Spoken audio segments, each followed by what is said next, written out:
Récemment sur le podcast, c'était avec Christophe Opey qui vend des montres de luxe. Il a créé la première marque de montres en Australie. Et je discutais avec lui de comment est-ce que tu fais pour vendre une montre ou un produit aussi cher sur Internet. Et il avait l'air de dire qu'en fait, voilà, les gens étaient extrêmement confortables de simplement pouvoir voir une photo d'un produit. Et au final, ça les intéresse pas forcément. Ils n'avaient pas forcément besoin de le toucher avant. Et ça a été une assez grande révélation pour moi. Euh, Comment est-ce que cette dynamique-là, elle joue par rapport au produit que toi tu vends? Euh, est-ce que les gens ont l'impression d'avoir besoin de le voir? Comment est-ce que tu fais pour leur donner l'impression ou leur donner la sensation qu'ils comprennent ce qu'ils sont en train d'acheter? Comment est-ce que tu gères cet aspect? C'est une très bonne question. Nous, assez tôt, quand même, on a eu la sensation que c'était pas facile, mais que c'était possible de vendre des produits chers sur Internet. C'est d'ailleurs ce qu'on a essayé de prouver. Après, on avait un peu en permanence des personnes qui nous disaient quand même, c'est pas simple, on n'arrive pas à se projeter. Essayer un bijou, c'est quand même important parce qu'on a besoin de savoir si ça nous va au doigt, etc. C'est quand même quelque chose, peut-être même plus qu'une montre, où la femme a vraiment la sensation qu'elle va garder le produit toute sa vie. Et donc, elle a vraiment, vraiment envie que ça lui plaise. Je pense que c'est peut-être aussi un tout petit peu plus personnel qu'une montre au sens où ça peut réellement bien t'aller ou pas, alors qu'une montre au final, bon, je me connais moins bien, mais j'ai la sensation quand même que c'est un petit peu plus standard, on va dire, sur un poignet. Et donc, la joaillerie, je pense, c'est peut-être un peu moins adapté. Après, du coup, ce qu'on a fait, c'est assez simple. C'est qu'on a commencé par vouloir vraiment avoir presque recréé, si tu veux, la sensation que les clients puissent toucher le bijou en ayant des photos d'extrêmement bonne qualité. Donc, au niveau notamment de tout ce qui est vraiment qualité, je veux dire, d'image HD, etc.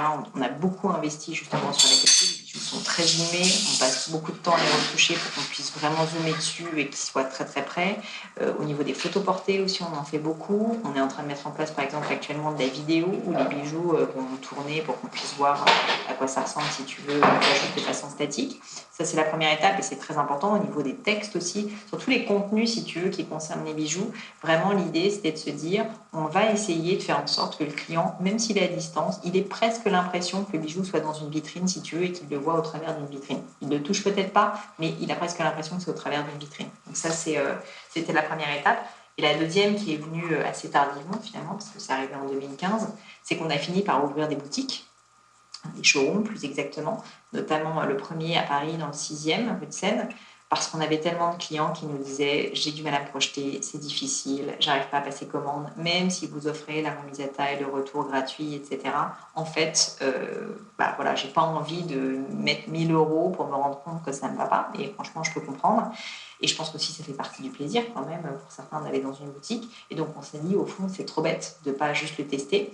Et donc, un peu en mode Lean Startup, t'en parlais tout à l'heure, on s'est dit, en fait, on va essayer de faire ça, mais en mode Lean, c'est-à-dire ouvrir un pop-up pendant quelques mois, voir si ça fonctionne, et puis on le pérennisera si ça marche. Et donc, on l'a fait, franchement, je me rappelle, la décision, on l'a prise peut-être en mars 2015, on a ouvert la boutique en juin, donc ça a été très, très vite. Et franchement, c'était complètement de bric et de broc, tu vois, c'était pas du tout joli à l'intérieur, mais néanmoins, ça a été une explosion en termes de chiffre d'affaires parce que toutes les personnes qui se sentaient frustrées, qui venaient sur notre site internet, qui regardaient les produits, mais qui ne passaient pas commande, ont passé commande en essayant les produits et ne repartaient pas avec. C'était vraiment un showroom au sens où les gens venaient essayer les produits. Il y en avait un dans une pierre, un métal, pas forcément du tout leur taille, etc. C'est pas forcément exactement le produit qu'ils allaient acheter. Mais ça les rassurait sur le fait que c'était globalement, bon an, mal an, ce qu'ils voulaient. Et donc, en termes de croissance, ça a été très important. Je me rappelle, juin et juillet de cette année-là, on a fait, je crois, quasiment 300% de croissance. Et l'année 2015, d'ailleurs, a été une année assez exceptionnelle en termes de chiffre d'affaires pour nous et de croissance, notamment à cause de ce nouveau levier. Donc, c'est pour ça que maintenant, on pense que la complémentarité entre cette expérience online, notamment via les réseaux sociaux aussi, on essaie de mettre de nouvelles images, avoir des influenceuses qui portent nos bijoux pour les montrer un peu sous toutes les coutures, mais aussi via les images de qualité dont je te parlais sur notre site, plus les showrooms, font vraiment augmenter la conversion. Donc, c'est ce qu'on essaie de faire. Et on a maintenant une deuxième boutique à Paris et une troisième à Lyon. Les deux aspects où c'est intéressant parce que vous avez commencé en vous différenciant sur la partie online et vous êtes ensuite revenu sur une partie aussi offline avec les boutiques. L'autre aspect qui était intéressant, tu as mentionné les campagnes d'affichage. Euh, Pour toi, quelle était l'idée derrière? Parce que ce soit sur les boutiques ou les campagnes d'affichage, j'imagine que tu as un investissement financier de départ, c'est pas aussi flexible. Tu es obligé quand même de poser quelques billes pour le faire. Donc, il y a quand même un raisonnement derrière où tu te dis que le calcul doit avoir le coup. Pour toi, quel était le calcul de dire on va aller sur un terrain qui est traditionnellement pas le nôtre et prendre ce risque-là? Clairement, c'était hyper risqué parce que, comme tu l'as dit très bien, hein, c'est des coûts qui sont, c'est un coût flat qui est important. Enfin, c'est des dizaines de milliers d'euros laissés sur la table si jamais ça fonctionne pas. Mais en fait, nous, on s'est rendu compte de quelque chose, c'est que la boîte existait depuis 3-4 ans, elle marchait bien, mais en fait, on avait un vrai problème de notoriété. C'est-à-dire qu'à l'époque, on était uniquement une entreprise web avec une bonne acquisition, quasi assez présente sur les blogs, etc., et via notamment AdWords. Mais il n'y avait pas tellement en fait de connaissances en fait de la marque. Si tu parlais à quelqu'un, tu rencontrais quelqu'un, personne ne connaissait Gemio. Et en fait, je me suis fait la remarque qu'une marque de joaillerie, comme je te le disais, c'est pas tellement un achat d'impulsion. C'est pas tellement quelque chose que tu vas faire parce que tu passes devant, parce que tu vois une pub et que tu vas l'acheter. En revanche, si jamais tu as envie d'acheter un bijou à un moment donné, que ce soit une bague de fiançailles, un bijou de naissance, un bijou d'anniversaire de mariage, peu importe, tu vas te dire, tiens, quelles sont les marques que j'aime bien? Et tu vas soit aller sur leur site internet, soit aller dans un magasin qui les distribue, un grand magasin par exemple. Et donc, cette idée de top of mind, d'être vraiment dans la conscience collective, elle est hyper importante. Et donc c'est pour ça que je me suis dit, il faut absolument qu'on arrive à être dans le top of mind des Français au niveau de la joaillerie, tout simplement de qualité.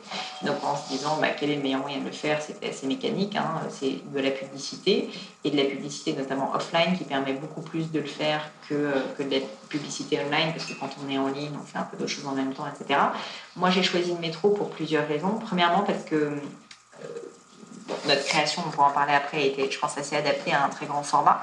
En plus, le métro, c'est un moment où on attend. Donc, même si on est sur son téléphone, etc., on a quand même peut-être, je pense, plus la possibilité de voir et on regarde quand même un peu plus les publicités, même sans s'en rendre compte, que quand on est, par exemple, en voiture, sur le périph', etc., où on est concentré sur sa conduite. Et par ailleurs, c'est en fait un média qui à l'époque n'était pas du tout à la mode, et notamment au sein des startups, et encore moins au milieu du secteur du luxe. Et donc le rapport qualité-prix pour de l'affichage était beaucoup plus intéressant que par exemple pour du JC Deco, qui sont tout ce qui est abribus, etc. Parce que typiquement toutes les marques de luxe qui trouvent que c'est qualitatif, parce que c'est rétro-éclairé, que c'est dans un climat urbain, etc., vont investir. Donc pour le coup, le métro, qui est quand même pas un très bel endroit à Paris, c'est un endroit où tu peux te démarquer parce que tu n'as aucune marque de luxe. Pour peu que tu aies une belle création, ce sur quoi on a beaucoup investi, tu peux réellement émerger. L'erreur que font les gens souvent quand ils font de la pub dans le métro, c'est qu'ils se disent je vais le faire parce que je veux que ça me fasse directement des ventes, je veux que ça soit rentable. C'est pas le but. Le but, c'est de créer de la notoriété. Oui, ça va créer des ventes, mais dans la durée. Et nous, on le voit bien. On continue à avoir en permanence à peu près 30%, 40% de notre chiffre d'affaires, c'est énorme, qui provient en fait de toutes ces publicités. Mais parce qu'on en a fait beaucoup, parce qu'il y a de la récurrence, parce que la création a été très marquante et donc les gens l'ont vu. C'est pas parce que si tu fais une seule campagne avec une créa qui se voit pas bien, non, tu vas pas du tout émerger et ça sera juste de l'argent jeté par les fenêtres. Donc je pense que si jamais on le fait, c'est une vraie décision stratégique au sens où il faut ensuite s'y tenir et le faire dans la durée.